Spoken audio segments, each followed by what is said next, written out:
हाँ जी दोस्तों, welcome back to wing से उड़ान। गाइस, मेंस आने वाला है। और जो रिजल्ट जब आया था प्रीलिम्स का, तो उसमें बताया गया कि फरवरी फर्स्ट वीक में मेंस होगा। अब कई लोग कह रहे हैं कि सर्दियां हैं, नहीं हो पाएगा।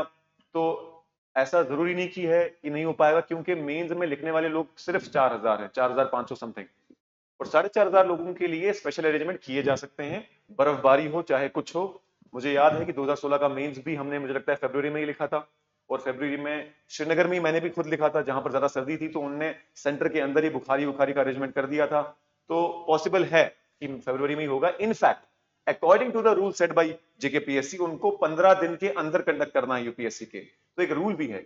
तो मुझे लगता है कि टाइम पे ही होगा, मेंस फरवरी में ही होगा। अब वो फॉल्स होप में मत रहिए कि टाइम ज्यादा पड़ा हुआ है, मिल जाएगा, डिले होगा। डिले होगा भी तो वो उन लोगों के लिए होगा जो लोग सीरियस नहीं है। जो लोग सीरियस हैं वो फरवरी तक अपनी तैयारी पूरी कर लें। और फरवरी के बाद अगर डिले होता है तो अच्छी बात है, एक्स्ट्रा टाइम मिल गया और पढ़ लेना। लेकिन तैयारी फरवरी के हिसाब से ही रखनी है। और क्योंकि दो रीजन की वजह से, एक तो जो रिजल्ट आया उसमें क्लियर कट लिखा हुआ था। दूसरी चीज, क्योंकि जेकेपीएससी का खुद का रूल है कि विद इन 15 डेज यूपीएससी के बाद एग्जाम कंडक्ट करवाना है।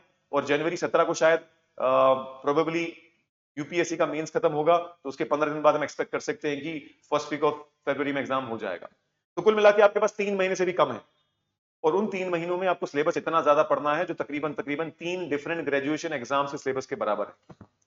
अब यहां पर ये बात मैं आपको बता दूं कि कोई कोई भी इंसान ऐसा नहीं होगा जो सिलेबस पूरा कर पाएगा। शायद जो 4-5 साल से पढ़ रहे हैं वो कर पाए, लेकिन एटलीस्ट न्यू टाइमर्स तो नहीं कर पाएंगे, इतना ज्यादा सिलेबस है। और जो करने की कोशिश भी करेगा तो कुछ इंपॉर्टेंट चीजें छोड़ देगा। वो इंपॉर्टेंट चीज है राइटिंग प्रैक्टिस। मैं आपको अपनी पहली स्ट्रेटजी सेशन में भी बता चुका हूं कि writing practice is pivotal to your selection. आपने कितना भी पढ़ा, उसके बाद आप उसको लिख नहीं पाए टाइम बाउंड मैनर में। 20 क्वेश्चन है, 3 घंटे हैं, और आपको तकरीबन तकरीबन ऑन एन एवरेज 250 वर्ड का आंसर लिखना है, 200 वर्ड का आंसर लिखना है। 9 मिनट में आपको ये भी डिसाइड करना है कि मैं लिखने क्या वाला हूं। क्वेश्चन को समझना भी है, इंट्रोडक्शन बॉडी कंक्लूजन की फॉर्मेट में लिखना भी है, अच्छे पॉइंट्स भी लिखने हैं, स्टैट्स भी लिखने हैं, अंडरलाइन भी करना है। बहुत कम टाइम।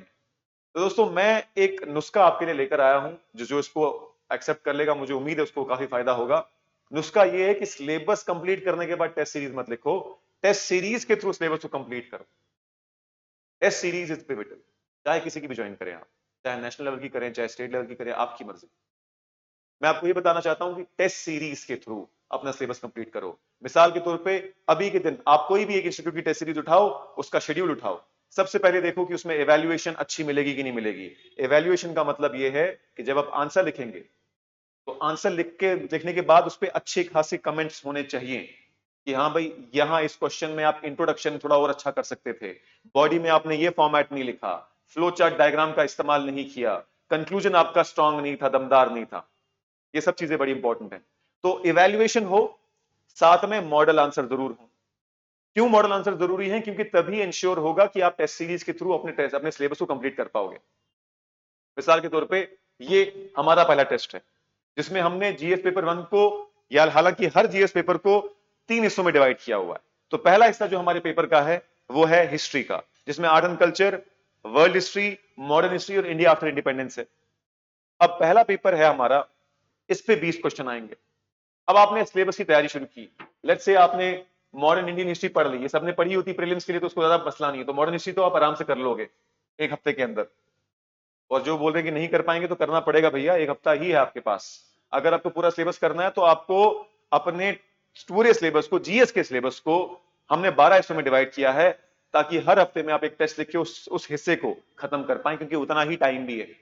1 फरवरी तक अगर आपको हर हिस्से के ऊपर अलग अलग टेस्ट लिखने हैं, तो जरूरी है कि आप जीएस के हिस्सों को डिवाइड करो।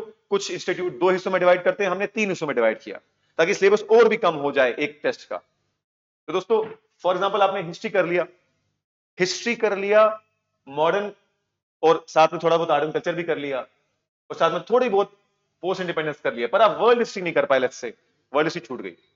अब क्या होगा? आप टेस्ट को डिले मत करिए, टेस्ट लिखिए, और जो हिस्ट्री के क्वेश्चन आए हैं उनके मॉडल आंसर्स को देखिए, वहां से आपको टॉपिक समझ में आ जाएगा। और उसके बाद जब फुल सिलेबस टेस्ट होगा, तब तक आपके पास बीच में टाइम मिल जाएगा, तो कहीं ना कहीं उसको एडजस्ट करना पड़ेगा आपको बीच में। उस टॉपिक को बेशक अगर छोड़ना भी चाहते हो, उस वक्त नेक्स्ट टेस्ट पे मूव ऑन कर जाओ, और नेक्स्ट टेस्ट पे लिखने के बाद कहीं बीच में टाइम मिलता है, उस टॉपिक को कवर करो। अगर वहां नहीं मिला, तो फाइनली फुल सिलेबस टेस्ट जो है उस वक्त कर लेना। समझ में आ रही बात? कुल मिला के आपको लिखना बहुत है। मैं तो ये कहता हूं कि अगर सिलेबस पूरा ना भी हो तो लिखना छोड़ना नहीं है। आपके पास टाइम नहीं सिलेबस पूरा करने का, लिखिए जरूर। 3 घंटे बैठ के हर हफ्ते एक टेस्ट तो लिखना ही लिखना है, दैट इज कंपलसरी। इसके अलावा कोई और तरीका नहीं है आपके पास, मैं बता दूं आपको मेरी नजर में।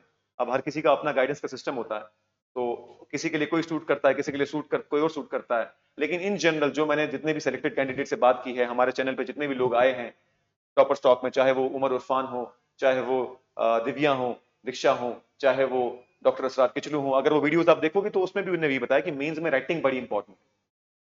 तो इसीलिए राइटिंग की प्रैक्टिस फौरन शुरू कर दीजिए, सिलेबस को फौरन शुरू कर दीजिए और कोई भी एक टेस्ट सीरीज ज्वाइन कर लीजिए। तो आज मैं आपको अपनी टेस्ट सीरीज के बारे में बताने आया हूं दोस्तों।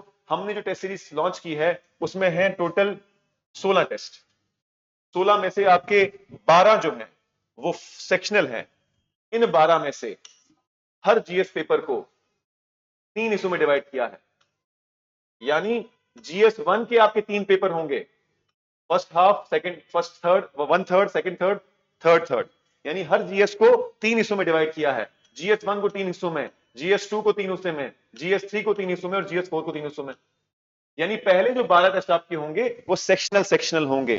1/3 सिलेबस पहला पेपर, सेकंड थर्ड सिलेबस दूसरा पेपर, लास्ट थर्ड सिलेबस तीसरा पेपर और चौथा पेपर हमने रख दिया एथिक्स। यानी हर महीने में 4 टेस्ट।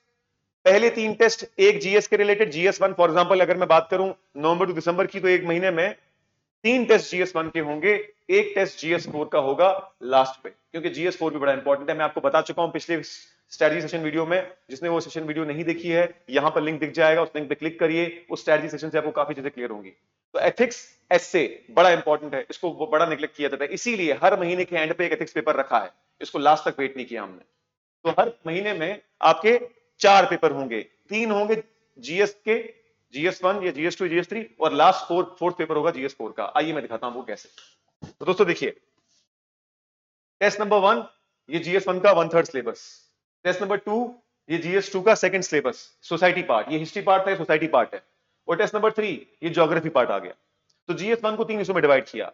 तो 5 दिसंबर को हमारा तीसरा पेपर खत्म हुआ जीएस का, और चौथा पेपर कब शुरू हो जाएगा?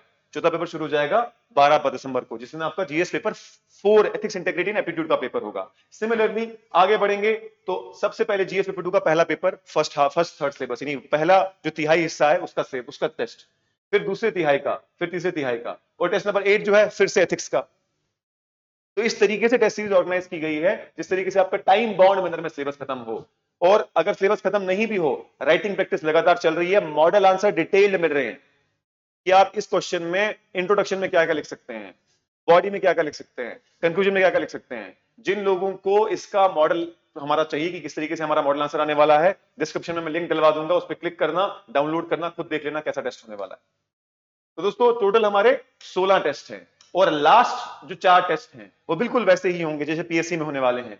लास्ट टेस्ट हमारे होंगे 30 जनवरी को, और उस जनवरी में आपका सुबह शाम जीएस पेपर 1, जीएस पेपर 2, और अगला होगा 31 जनवरी को जीएस पेपर 1, जीएस पेपर 2। कई लोग बोलेंगे सर इतना करीब, फर्स्ट वीक ऑफ फरवरी में तो एग्जाम है, तो इतना करीब क्यों अपने एग्जाम रख दिया? तो दोस्तों एग्जाम से पहले ही तो आपको पूरा टाइम बाउंड मैनर में एग्जाम खत्म करना है, वार्म अप करना है आपको।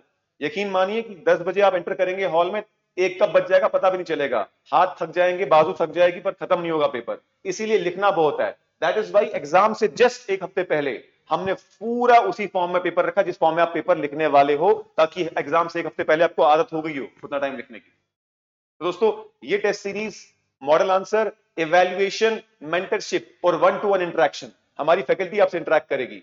वो फैकल्टी जो आपकी इवैल्यूएट करेगी आंसर शीट, वो फैकल्टी वही होगी जिसने यूकेएस मेंस या यूपीएससी मेंस जरूर फेस किया हो, इंटरव्यू एटलीस्ट फेस किया हो। तो हमारे जो भी आपके इवैल्यूएशन करेंगे सारे वो लोग हैं जिन्होंने एटलीस्ट मेंस तक फेस किया, और कई सारे तो ऐसे हैं जो इंटरव्यू तक चले गए हैं।